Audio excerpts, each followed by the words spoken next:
Baik, bismillahirrahmanirrahim. Assalamualaikum warahmatullahi wabarakatuh. Waalaikumsalam warahmatullahi wabarakatuh. Sebelum kita mulai pelajaran kita pada siang hari ini, mari kita sama-sama memulainya dengan membaca Al-Basmalah. Bismillahirrahmanirrahim. Sebelum itu ada yang nggak masuk? Semua Ada masuk. Gelombang bunyi dan cahaya. Nah, sebelum itu ada yang tahu nggak apa itu gelombang? Yang bisa angkat tangan.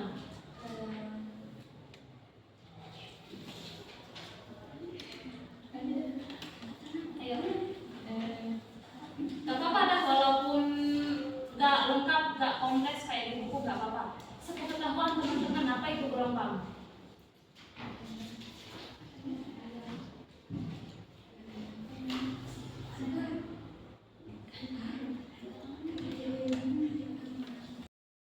Perlambatan fisika, sedangkan mediumnya Ya. Ada lagi? Yang lebih sederhananya ada. saya lagi ya. Gelombang itu adalah kayak perlambatan pemindahan energi tanpa diikuti pemindahan massa energi. Ya. Oke, jadi teman-teman bisa lihat ya, adalah getaran yang melambat. Teman-teman bisa bayangkan sebuah getaran itu kan kayak gini nih, tapi dia merambat.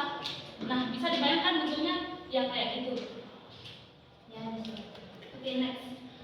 Oke, ada lain? Ya. Nggak ada. Oke, jadi teman-teman, jenis-jenis gelombang itu ada 3. Yang pertama, berdasarkan arah getaran dan arah rambatnya. Yang kedua, berdasarkan perantara atau medium rambatnya. Dan yang ketiga adalah berdasarkan amplitudenya. Nah, berdasarkan arah getaran dan arah rambatnya, gelombang terbagi menjadi dua. Ya. Oke, ada yang bisa? Silakan. Gelombang transversal dan gelombang longitudinal. Oke, bisa. Itu merupakan pengertian dari gelombang apa? Gelombang transversal. Oke, yang gelombang longitudinal. Gelombang longitudinal adalah yang partikel-partikelnya dipindahkan sejajar dengan arah gelombang. Oke, jadi berdasarkan arah getaran dan arah rambatnya, gelombang terbagi menjadi 2, yaitu gelombang transversal dan gelombang longitudinal. Di sana, begitu, paham? Ya. Sedangkan gelombang longitudinal itu arah getaran dan arah rambatnya itu sejajar, dia sama arahnya. Misalnya di atas arah getarannya ke sana, gelombangnya juga ke sana, arah rambatnya juga ke sana. Begitu, paham? Paham.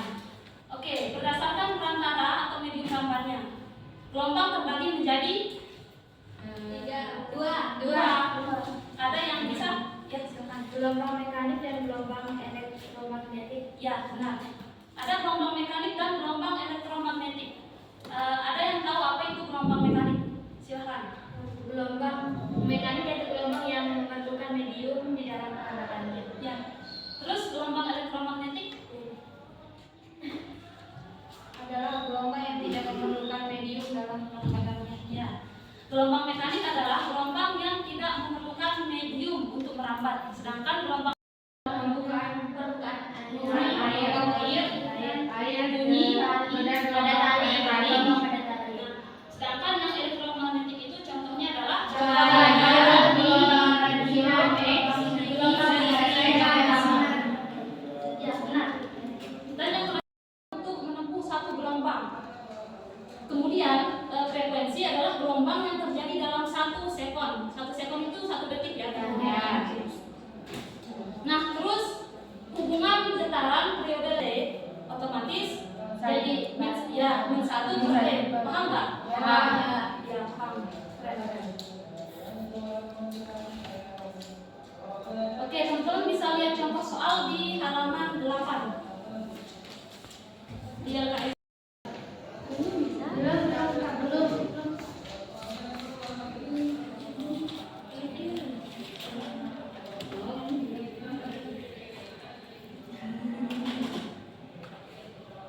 Terdiri dari satu bukit dan 1 lembah. Paham nggak? Paham.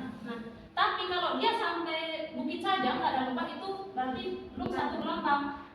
Gelombang tapi bukan satu gelombang. Satu gelombang itu yang terdiri dari satu bukit dan berarti di sini ada satu gelombang. satu.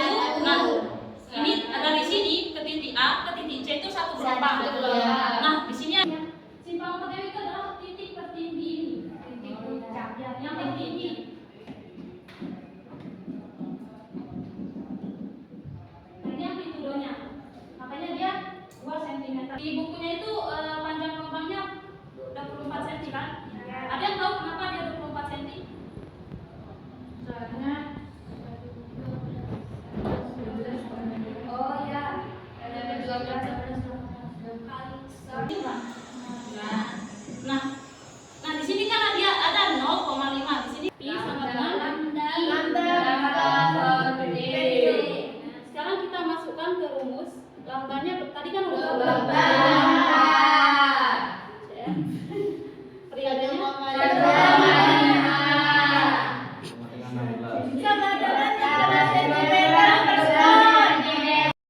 kuat. Nah, itu yang namanya superposisi gelombang. Kemudian prinsip Huygens. Satu orang bisa bacakan. Diskusikan bersama kelompokmu.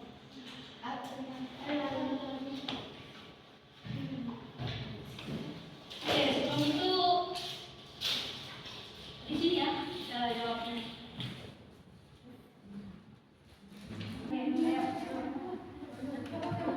Nah, sekarang teman-teman amati video berikut. Nah, ini dia gambarnya. Jelas nggak gambarnya? Kelihatan nggak? Itu kan ada bandul 1, 2, 3, 4. Nah, ini dia soalnya. Jika bandul pertama diayun, maka bandul berapa yang ikut bergetar atau ikut berayun? Paham nggak? Nah, diskusikan sama kelompoknya. Apa penyebab atau kenapa bandul tersebut ikut berayun? Maksudnya yang tadi itu selain bandul pertama. Enggak. Ini kan ya. Jika bandul pertama diayun, maka bandul berapa yang ikut berayun? Apakah 2?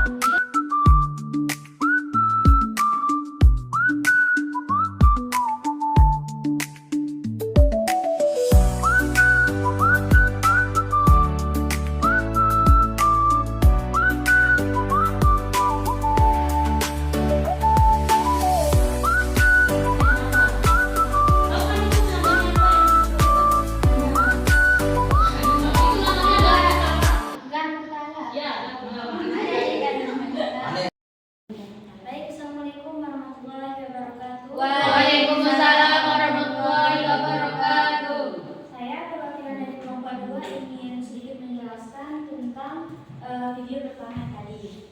Jadi, saya oke.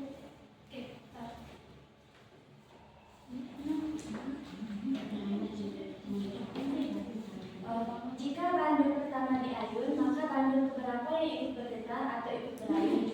Jadi, pada saat bandul 1 diayun, bandul pertama diayun, ternyata bandul 2 ikut berayun dan bandul 3 diam. Pada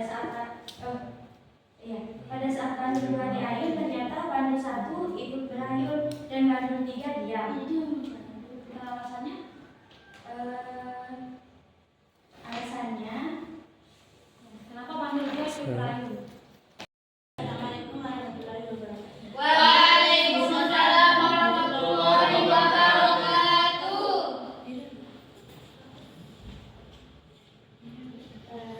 Untuk pertanyaan yang pertama, jika bandul pertama diayun, maka bandul keberapa yang ikut berayun? Bandul yang ikut berayun yaitu bandul 2 dan 3, karena bandul 1 membuat gelombang dan membuat bandul 2 dan 3 itu berayun. Oke. Semua itu Ya, silakan duduk. Next kelompok 3.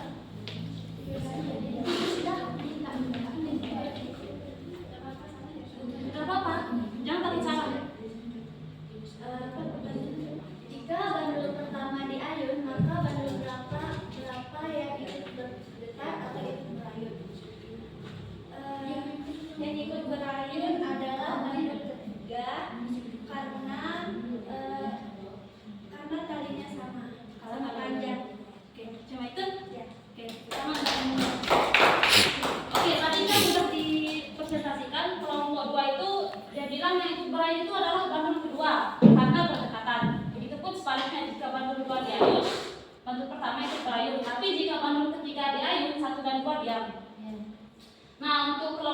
satu yang ikut berai itu bandul 2 dan 3. Dan yang terakhir itu bandul ketiga karena panjang talinya sama. Oke. Sekarang kita lihat kebenarannya. Nggak apa-apa salah, nggak apa-apa salah. Tali bandul ketiga juga sama yaitu 18 cm. Jadi terbukti ya, salah satu faktor yang mempengaruhi frekuensi bandul adalah panjang talinya. Sebaliknya juga sama nih, kalau kita ayun bandul ketiga, maka bandul pertama juga bakal ikut berayun. Oke, jelas ya? Ya. Jadi yang benar itu, ya, yang tadi. Yang bandul ketiga ikut berayun dikarenakan panjang talinya sama. Karena panjang talinya sama, maka dia memiliki frekuensi yang sama. Tadi kan udah disebutkan istilah resonansi. Dengerin temennya ya. Ya. Waalaikumsalam warahmatullahi wabarakatuh.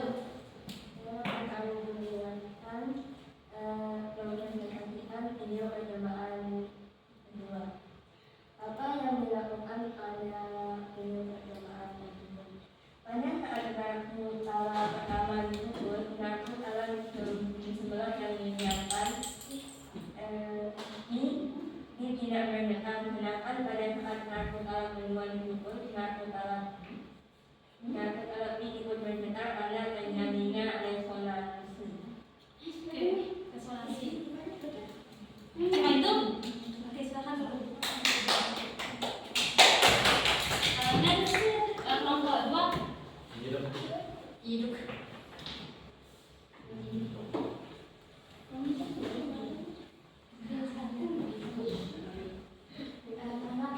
Sebelumnya di sini dihitung 3 garpu tala atau 2? Bebas. Apa namanya? Oke, Gimana hasil Ya, diskusinya ya. sama kelompoknya? hasil diskusi kami yang kelompok 2 itu, jadi jelaskan apa yang dilakukan pada percobaan tersebut. Jadi orang tersebut melakukan sebuah percobaan menggunakan 3 buah garpu tala yang punya frekuensi yang sama, diletakkan pada kotak yang diberi kotak udara. Garpu tala pertama digerakkan dengan cara dipukul menggunakan alat pemukul dan dibiarkan bergetar beberapa saat, kemudian dipegang hingga berhenti bergetar. Ternyata garpu tala 2 di dekatnya, yang ini, garpu tala 2 di dekatnya terlihat masih bergetar atau terlihat ikut bergetar. Hal tersebut terjadi karena getaran yang dihasilkan garpu tala pertama merambat dan menggetarkan garpu tala kedua. Sedangkan garpu tala ketiga, yang ini, tidak terlihat bergetar karena hasil getaran yang dihasilkan garpu tala pertama tidak merambat dan menggerakkan garpu tala ketiga. Sekian dari teman kami. Next. Gak apa-apa. Sekarang di waktu sekarang orang tersebut yaitu untuk mengetahui benda yang memiliki frekuensi alami yang sama, untuk mengetahui frekuensi alami sumber bunyi dan getaran. Getaran itu terjadi karena garpu tala kedua merambat dan menggetarkan garpu tala